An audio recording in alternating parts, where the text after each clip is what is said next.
Hello and welcome to a new episode of Trade Winds of the Golden Triangle.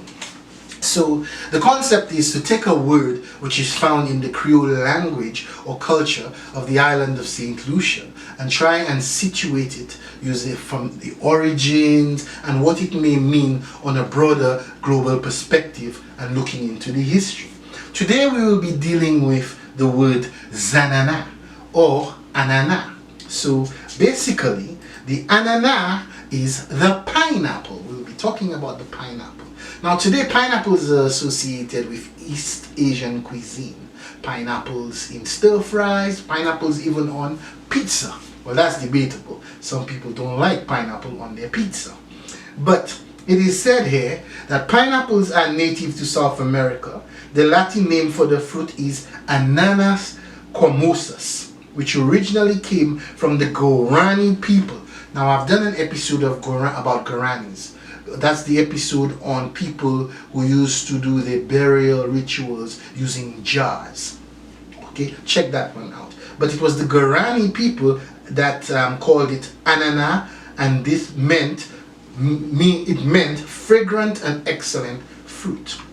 But before I get into describing the anana, I'd like you to think about something, and I'm going to use this analogy from Star Trek, science fiction. People might be familiar with Captain Kirk, Spock, and all the series of Star Trek.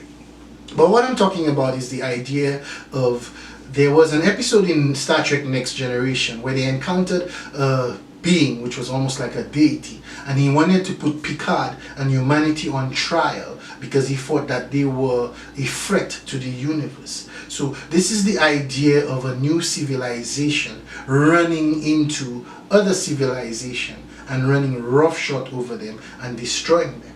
And on that same note, I will point out that from the beginning of Star Trek, they have this idea in their fictional universe of the Prime Directive, also known as Starfleet General Order 1. So in other words, the Prime Directive is a non-interference directive, and it's a guiding principle that Starfleet prohibits its members from interfering with the natural development of alien civilization.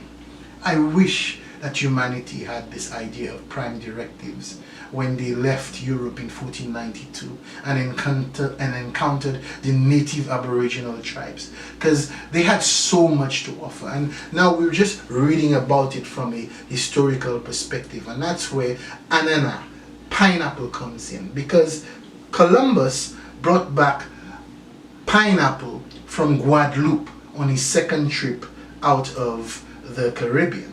It says in 1496, Christopher Columbus was returning from his second voyage to the Americas. He brought back a consignment of pineapples from the island of Guadeloupe. So I've mentioned that the Guarani people and the Tupi people, because different articles online explain that the pineapple is out of South America near the Brazil area, but then Columbus brought pineapples out of Guadeloupe, which is in the Caribbean near Barbados, Martinique, St. Lucia. So you have St. Lucia, Martinique is to the north of St. Lucia, and to the north of Martinique you have Guadeloupe, right? So right on the chain of the islands in the Caribbean. So and Brazil is in the mainland of South America, but yet pineapple is attributed to being originally from Brazil and in that area, Paraguay, but it came from Christopher Columbus's voyage in 1496 from Guadeloupe. Maybe if we had not a second-hand history we were digging into, we would have known exactly where pineapple was from if the civilizations were not destroyed, and then we would not be having to pick at things. But now we're picking at things. We're tearing back the mold and we're trying to understand things from a different perspective. Yes, we read into the articles written by lots of information online and first-hand accounts from Portuguese sailors and how they encountered it, how it was brought to the Americas, so much so that Peter Martyr, tutor to the Spanish princess, recorded the first tasting of the pineapple because it was said to be such an excellent fruit. Pineapple influenced from the time it was brought into Europe, the culture of Europe. You had people stealing pineapples. There's an article where somebody was sent in exile into Australia for stealing pineapples back in the day. You have the idea that pineapples was such a reverent fruit that the cathedral designs were designed somewhat to resemble a pineapple. And then you have hothouses. So the idea of growing plants indoors was sped up or was made important to try and grow pineapples in Europe. So that helped the development of growing plants indoors, or greenhouses, or what are known as greenhouses now, but at the time hothouses. So this is all stems out from one fruit that Christopher Columbus brought back from his travels from Guadeloupe into Europe, and it had such a big impact on Europe at the time. So we started off with the idea of ananas. So let me basically just give a few important facts about the pineapple. The chief pollinator of the pineapple is the hummingbird, an excellent, beautiful bird as well. If you haven't seen a hummingbird in flight, you should try and read about them and see them as well.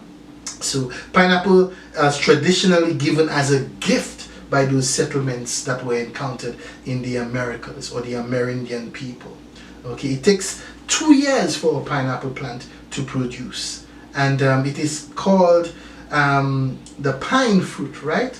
So you have ideas of Del Monte, which you may see on your fruit shelves around the world, which are the people who commercialized those fruits that they found. You know, it's all about money, right?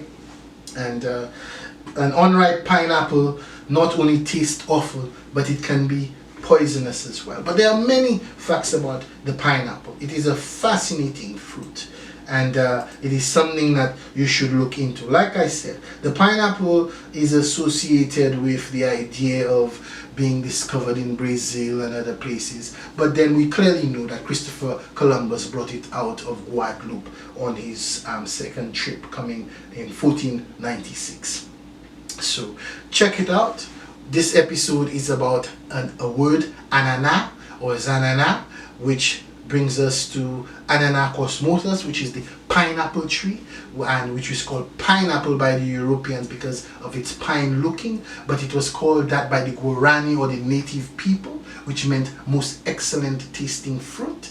Ananas, Portuguese called it ananas as well. But this, like I said, so we took the word, looked at it from the perspective of traditional knowledge, from the Creole culture of St. Lucia and the idea, and we looked at the pineapple.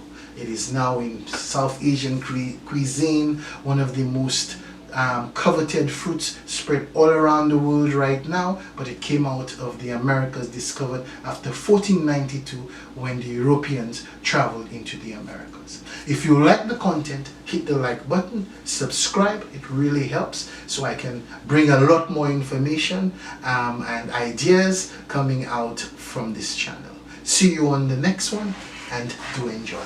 Bye bye.